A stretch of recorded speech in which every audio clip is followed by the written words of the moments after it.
Today, do police have any reason or understand why the victim's boyfriend was involved? Well, Alexis, the 30-year-old D'Angelo Clark, just hours before sheriff's deputies arrived, posted a cryptic message on his Facebook page stating, "Now I must end my life. Just know she tried to kill me. Sorry to her family." And that post was what helped to make him the lead suspect in what was originally thought to be a murder-kidnapping. Chilly, that's not how you expect a love story to end, but that's how this one did. On the outside, they were picture perfect. Kiara Alleyne, just 20 years old, vibrant, stunning, soft-spoken, full of dreams. And D'Angelo Clark, 30 years old, charming, smooth, Taurus Bond type of dude. They had a daughter, a home, and from what folks could see on Facebook, love was in the air. But baby, what was going on behind closed doors was a whole different story. And on September 11th, 2019, the facade shattered when D'Angelo called Kiara's dad on FaceTime, showed him his daughter bleeding on the floor, and said it was her fault. And yup, her fault. He said she came at him with a knife, but Kiara, dying, barely able to speak, still found the strength to say, "He's lying, daddy. He had the knife." Kiara with her last breath. Now pause. Let's rewind just a little bit. They had been together for 2 years from the outside. It was cute. Their anniversary was literally that day. And what did D'Angelo do? He posted a long, sweet, poetic Facebook post like it was all good, calling her his rock, saying life with Superwoman, like they were couple goals. And then hours later, Kiara was dead. New details tonight in the case of a mother found dead in her home after family members called for a welfare check on her. Her cause of death, stabbing. The same day he posted about love, he murdered the woman who gave him a child. Let that sink in. And what did he do next? He tried to set the house on fire. He placed blankets in the oven, poured accelerant all over the place, and tried to burn it all down. But it didn't work. Also tried to start a fire in that home by placing some things in the oven, blankets and such, to try to start a fire. Was unsuccessful. So he ran, with the baby. Detectives say he knew what he did. He tried to clean it up, and cover his tracks. But what he didn't count on, Kiara, even in her final moments, she spoke the truth. That FaceTime call was a confession to the wrong person, because her daddy wasn't staying quiet. Now girl, after Kiara was found in that house, stabbed, bleeding, gone, after D'Angelo made that twisted FaceTime call to her father, after he tried and failed to burn the house down, he scooped up their 11-month-old baby and vanished, just like that. No goodbye, no 911, no remorse. The community in Ocala shook. A beautiful young mother was gone, and a baby girl, just months away from her first birthday, was missing with the one person she should have been protected from. Kiara's father, Sheldon, went online and wrote, "I saw you come into this world and I saw you leave it. I don't even know what to say anymore." Sheldon Allen, every day that passed without an arrest, felt like the wound got deeper. Then out and now her, a break, down in the Florida Keys. The piece was I interrupted. It started with a call, a home burglary at 69401, Overseas Highway on Long Key. Man broke in, grabbed what he could, and dipped. Deputies got good surveillance footage, but had no idea who the suspect was, yet. Then boom, just minutes later, another 911 call from Edgewater Road. A man screaming his car blew up and he was burnt. Then another call, a house on fire nearby. That house? 57336 Overseas Highway.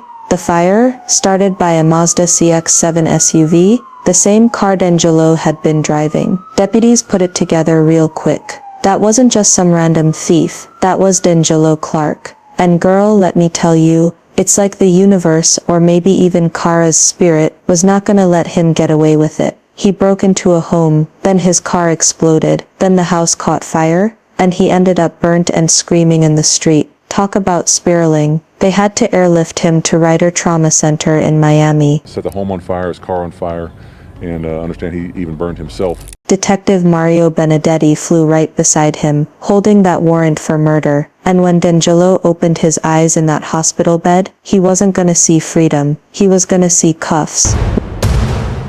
Now we are evaluating his condition medically. Our detectives are on scene with him in Monroe County, and as soon as he's able to be transported back to Marion, we will bring him here to face charges.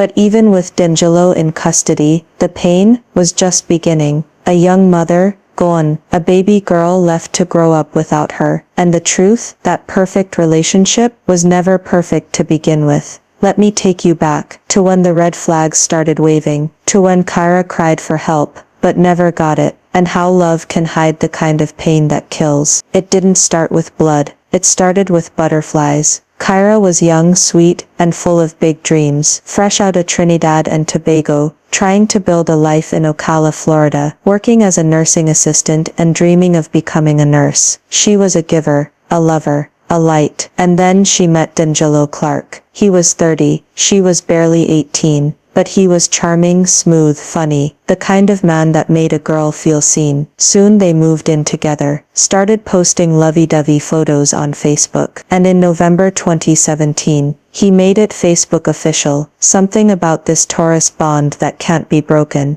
D'Angelo Clark. And when Kiara got pregnant, they looked like the dream. Photos, maternity shoots, cute captions. She posted, "Can't wait to meet my baby girl. Mommy and daddy love you so much." The timeline looked perfect, but behind the filters and Facebook quotes, the cracks were already showing. See, D'Angelo's love? It came with bruises, with apologies, with lies. It started small, one slap, then a sorry baby, I was drunk, then silence, then he'd go weeks, even months, being sweet, until boom, it happened again. Classic cycle of abuse. By the time the baby was born, it got worse. 2 calls to the police in June 2019, back to back, June 9th. Then again on June 19th. Kiara called for help, but when officers showed up, she took it back. No charges, no arrest, just a misunderstanding. Girl, she was scared, confused, probably trying to keep her family together. And honestly, that's what so many women do. They stay because they hope, because they believe that love can heal what hurts, but sometimes the love is the hurt. And on September 11th, 2019, that pain reached its final blow. What makes this story even sadder is that Kiara fought. She fought in life to protect D'Angelo, but in death, she chose the truth. With her last breath, she said, "He had the knife. I didn't do anything." Tonight, in the case of a mother found dead in her home after family members called for a welfare check on her. Her cause of death? Stabbing. Marion County deputies found the body of 20-year-old Kiara Alleyne on September 11th. Her 1-year-old child was missing. Investigators then turned their attention to 30-year-old D'Angelo Clark, the father of her child, who deputies thought kidnapped their daughter and fled after killing Alleyne. The child was located safely with another family member. Clark fled the county but was later found near the Florida Keys, where he had been in a car accident that left him in the hospital.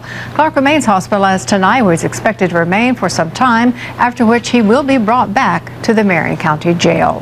And just like that, she was gone. Her baby Janie was found safe. Angelo had dropped her off with a relative.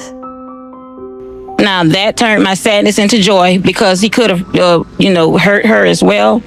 But then he went back sad because now she's going to be without a mother and a father. But then again, she will grow up without her mother, without the woman who loved her beyond words, without the one person who would have done anything to protect her. And D'Angelo? Well, he's in court, as of October 2023.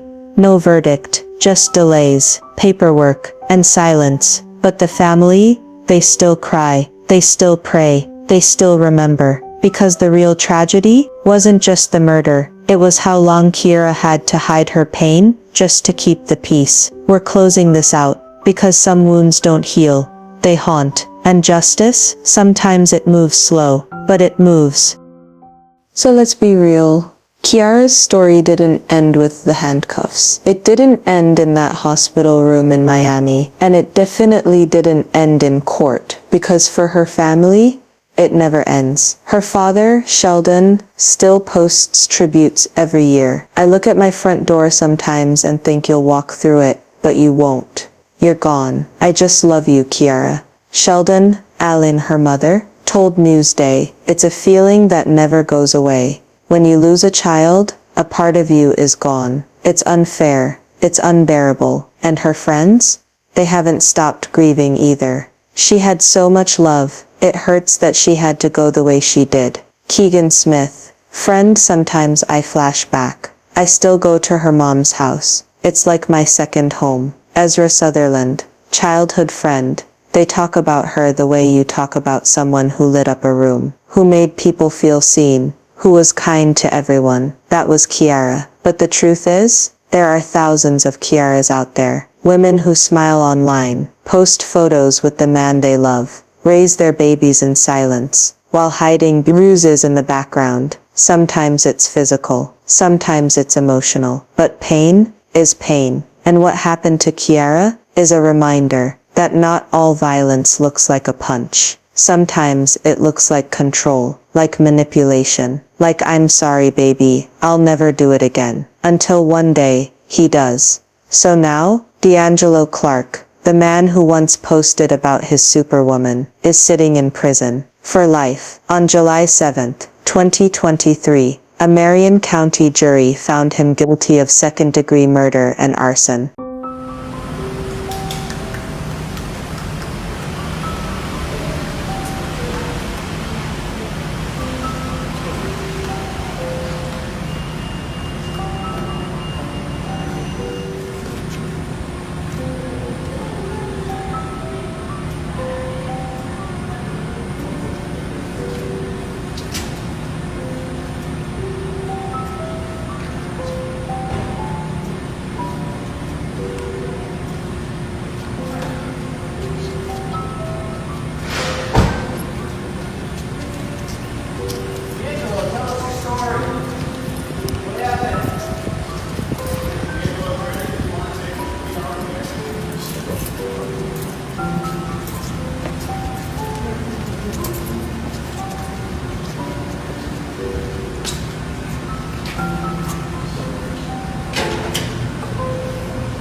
On August 4th, the judge handed down his fate, life in state prison, plus 15 years for attempted arson. The same man who once tried to spin it like she was the problem, will never walk free again.